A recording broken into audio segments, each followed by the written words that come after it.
Alright, here we are. We've just arrived in Paris. What's today? May 17th, 2010. Yes. And we got a midget room.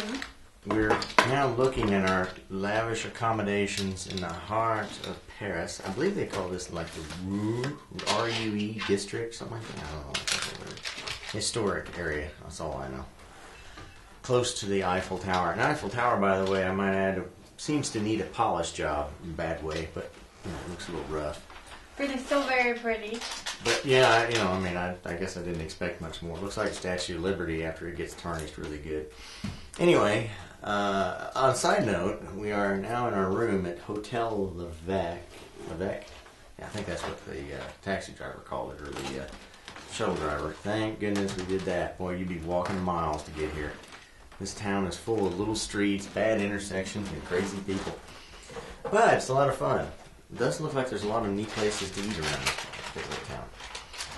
Here we are looking at our lavish accommodations. Air conditioner, by the way, it does not seem to work over the door. I'm not really sure yet on how that's going to work. See, a bit of a problem. We do have a working fan.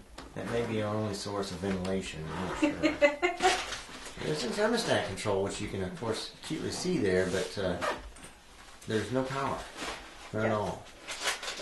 And as we move further down, we can see that you have to leave your key card in a special little device in order to have power within your room. Because you have to conserve energy. Well, I'm not really sure what that means. Oh, and also, you only get one key card. They don't give you extras. You have to leave with the hotel attendant upon leaving the building. Oh, and you got to see the elevator. We have to get a shot of that. A one-bag, one-person elevator, I might add, which you can see the pulley cables running inside, just outside the glass cubicle that you're in. Looks no bigger. It's much smaller than a phone booth. Not sure it would ever pass OSHA inspection. It's definitely not anything you'd see from your elevator company in the U.S. But anyway, here we are inside the room itself. Actually a pretty nice little room. Little would be the operative term that I would use here. We have our little bathroom over here, which very important things to note here. I want to start by the, it is a clean bathroom. It looks good. Oh, I moved this little mechanism you see here, this little table in there, because as you can see, there's simply no place to store or lay anything while you're trying to get ready, including your toothpaste, toothbrush, or other little toiletry items. But on a good note, it is clean.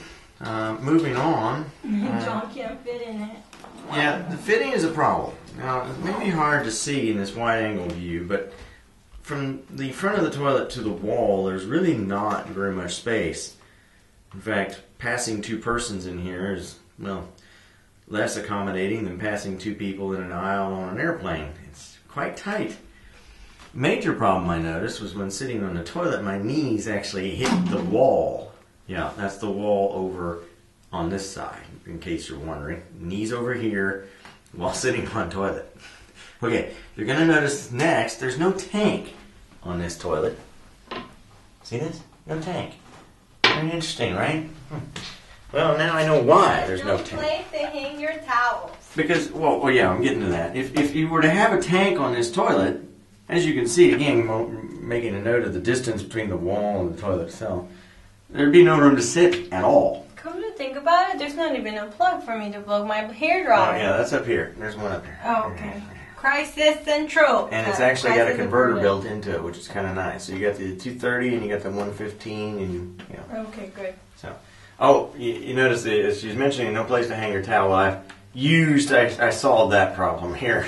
Made my own towel hanger mechanism. Anyway, moving back onto the toilet.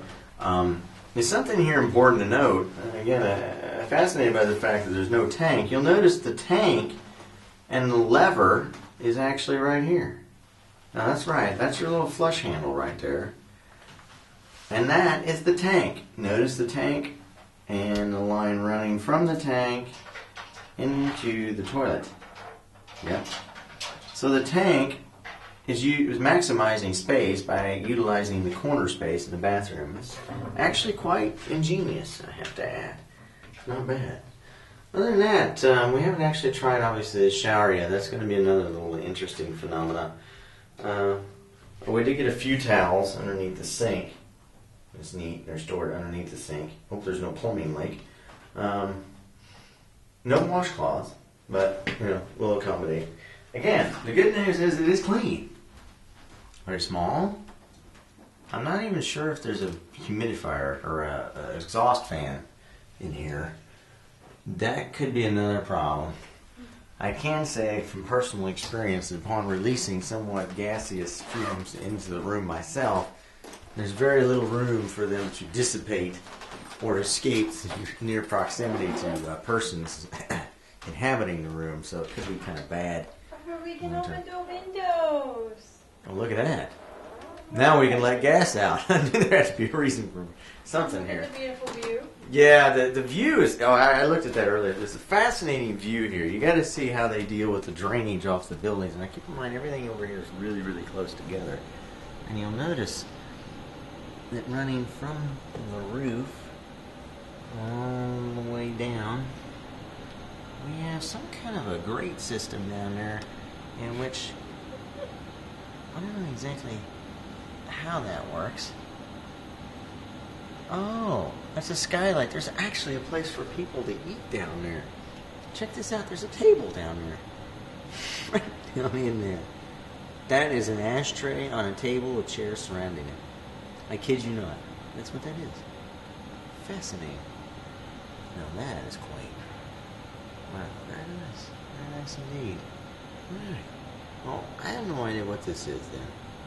I really don't. Well, if you leave the room, we can figure out. Well, we may do that next, so I'm going to sign off here for now. And John's not feeding his wife. No, I'm hungry too. I got to eat something. So anyway, that's a bit of documentation. Oh yes, I must not forget the keep the electricity on. Single key card. Can't have duplicates. And must take it back down as we leave. Anyway, we're going to go out and see if we can find a little more dough and euros, as they call it here amongst the natives. And oh, by the way, France last week was looking at to drop the euro. I understand. My, how times have changed so much for the European community.